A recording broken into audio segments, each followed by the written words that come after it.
خطبہ نمبر 238 آپ علیہ السلام کا ارشاد کرامی حکمین کے حالات اور اہل شام کی مذمت میں۔ بسم اللہ الرحمن الرحیم۔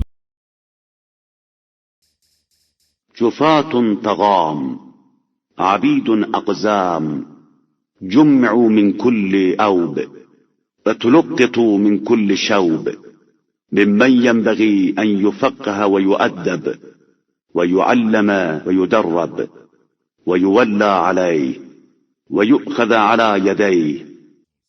یہ چند تندخو اور بدسرشت افراد ہیں اور غلامانہ ذہنیت کے بدقماش ہیں جنہیں ہر طرف سے جمع کر لیا گیا ہے اور ہر مخلوط نسب سے چن لیا گیا ہے۔ یہ لوگ اس قابل تھے کہ انہیں مذہب سکھایا جائے، مؤدب بنایا جائے، تعلیم دی جائے اور تربیت یافتہ بنایا جائے، ان پر لوگوں کو حاکم بنایا جائے اور ان کا ہاتھ پکڑ کر چلایا جائے۔ ليسوا من المهاجرين والأنصار ولا من الذين تبوأوا الدار والإيمان ألا وإن القوم اختاروا لأنفسهم أقرب القوم مما يحبون۔ یہ نہ مہاجرین میں تھے اور نہ انصار میں اور نہ ان لوگوں میں جنہوں نے مدینے میں یا ایمان میں اپنی جگہ بنائی تھی۔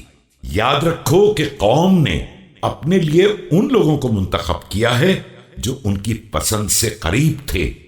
وَإِنَّكُمْ اخْتَرْتُمْ لِأَنفُسِكُمْ أَقْرَبَ الْقَوْمِ مِمَّا تَكْرَهُونَ وَإِنَّمَا عَهْدُكُمْ بِعَبْدِ اللَّهِ بْنِ قَيْسٍ بِالْأَمْسِ يَقُولُ إِنَّهَا فِتْنَةٌ فَقَطِّعُوا أَوْتَارَكُمْ وَشِيمُوا سُيُوفَكُمْ۔ اور تم نے اپنے لیے ان افراد کا انتخاب کیا ہے جو تمہاری ناپسندیدگی سے قریب تھے۔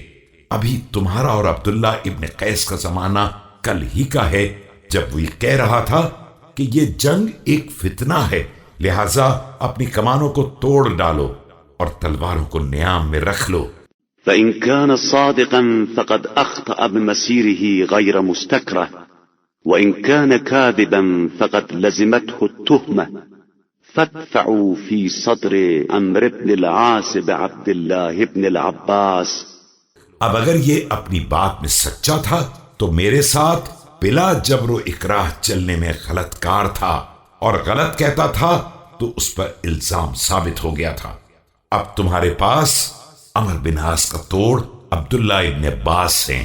وخذوا مهل الأيام وحوطوا قواصي الإسلام ألا ترون إلى بلادكم تغزى وإلى صفاتكم ترمى۔ دیکھو ان دنوں کی مہلت کو غنیمت جانو اور اسلامی سرحدوں کی حفاظت کرو۔ کیا تم نہیں دیکھ رہے ہو کہ تمہارے شہروں پر حملے ہو رہے ہیں اور تمہاری طاقت و قوت کو نشانہ بنایا جا رہا ہے؟